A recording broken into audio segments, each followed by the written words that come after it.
right, welcome back to the channel. Today, we're going to talk about mobile apps. So, Tesla and GM both have mobile apps to control their vehicles.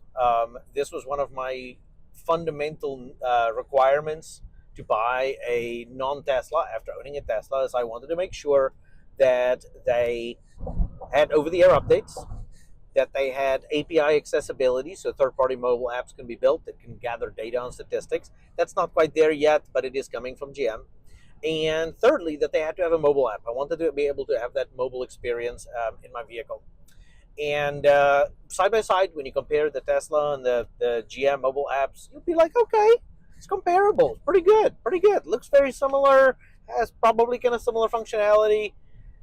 Not quite, not quite. Now, everything I'm going to talk about, I want to be like really open and honest and direct about.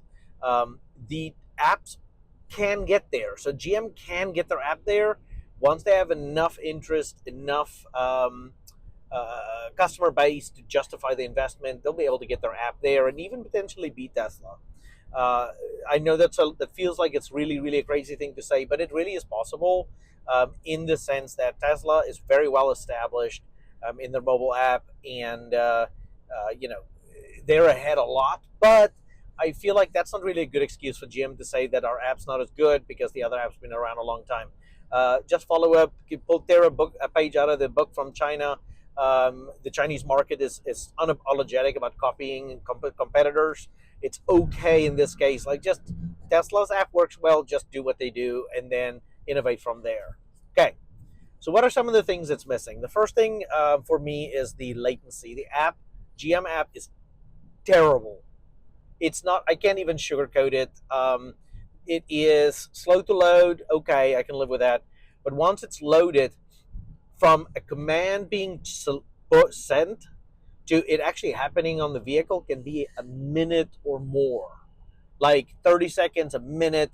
It's really bad, okay? Like, unrealistic bad. Like, if I'm walking to the car, I don't have my key on me, it's locked, because by the way, it locks at home, very annoying, and now I have to unlock the car, gotta load the app, switch from my home to my car if I have it on the different setting, and then once I've done all that, I finally get into the app, I press the unlock button, and it can be up to a minute for it to unlock. It's not usable, okay? It's not usable. So the latency has to be fixed. The latency is really bad. If we look past the latency, let's look at the other features. Tesla is much more sophisticated in controlling the cabin, being able to say which seats are heated, not heated, what level they're at, what temperature, whether the heated steering wheel is turned on, all of that, whether dog mode is on, we need dog mode, whether or not, any of the other, the sentry mode, the security mode is turned on, all of those things. It's super easy in the app. You can only turn the car on and then set the temperature inside of the Chevy app, and that's not intuitive. You have to like hold it to turn it on, and then only when you turn it on you can select that same turn on button to actually set the temperature. You can do it, but it's definitely not there yet. There's also none of the security, the ability to look at the sentry mode, see what the status of the car is. None of that's there. So like, it's very rudimentary. You can do a couple of different features on the car. Useful, but and good that it's there versus not, but still a big gap. Of course, you can also not use the mobile app as a key in the Silverado, which is a sad miss for me. I don't have that on my current Tesla, so I'm not missing that. But if you have a Model 3, Model Y, one of the new S or X's that actually has the ability to use the key as a car, the phone as a key, you will miss that. I'm very sure. All right, so that's big gap there still in the general control. In terms of summoning and all that kind of stuff, like, none of that exists, but hopefully that's not a huge surprise to anybody. It's just not features that other companies are even like looking at. So like, come to me or summon or actually smart summon, doesn't even exist. I don't expect it to ever come to the truck, unfortunately. Some other areas where I do feel like the app is lacking is it's really complex. Like, if you want to go try and order a NACS adapter or set up charging networks, It's a maze. You can get lost in the app. It's really complex for no reason at all. And so it can be very difficult to navigate. And I'll give you an example. I'll walk you through here in the video of like getting to order a NACS adapter. It's a lot of taps and it's really, really complex to do it because you got to go to like your account and then you got to like go to the store. It's all very clunky. It's all very different departments developing it, kind of just coming through and feeling that way. So a lot of complexity in the app, unfortunately, as well. But all of this is really overshadowed by that really terrible lag. The next thing in the app that I really wish that they would do a better job at matching Tesla with is the charging capability. When a Tesla's plugged in, you can see exactly how fast it's charging, how much is left, what the charge rate is, and you can even throttle the charge rate. This is a feature I use on the mobile app on Tesla all the time. My charger's a 48 amp charger at home. I have my Tesla charging at 24 amps, or my wife's Tesla at 24 amps. Why do I do that? Because slower battery charge means less heat. Less heat means less cooling and less stress on the whole car in general. And so I like charging slow. If we don't need to charge fast, there's no reason to do it. Plus, you use less energy out of the house at peak, which means less stress on the wires. You're not competing with AC units and whatever else. So it's actually, while you use the same amount of energy total, if you have the time to charge slower, you should. Now, there's times we come in, we plug in, we want to go 48 amps. Fantastic. I open up the app, I swipe it up, and it's at 48 amps, and it goes. Can't do that with GM. I want that.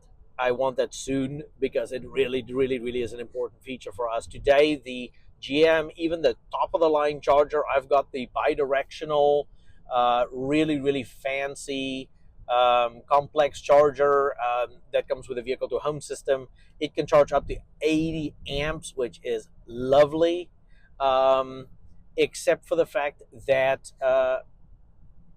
you can't throttle it. So in my case, I can only do up to 48 because I've got a 60 amp breaker. But when I plug in, that's what it charges at. So there's no controlling it. There's no throttling it. It doesn't throttle based on the house, etc. They can do it because they have all that information. They measure your house already in the vehicle to home system. So, and I know you can change the value on the charger of how fast it charges. So they could absolutely in the firmware look at how much the house is charging or using and then throttle your charger appropriately. And I hope they add it because the moment they can add that, I would be able to upgrade my charger to actually have a 100 amp breaker so it can charge up to 80 amps, assuming that's available to use in the house. So, no charging control. You can start it or see that it's happening, and you can see when the car will be done charged. That's it. And still takes up to a minute to update, which is not acceptable. So, summary. What do I think of the mobile app? It's a good start. The technology is there for them to like really, really bring it home, make it awesome. I hope they do. But for right now, it is still a far cry from the Tesla app.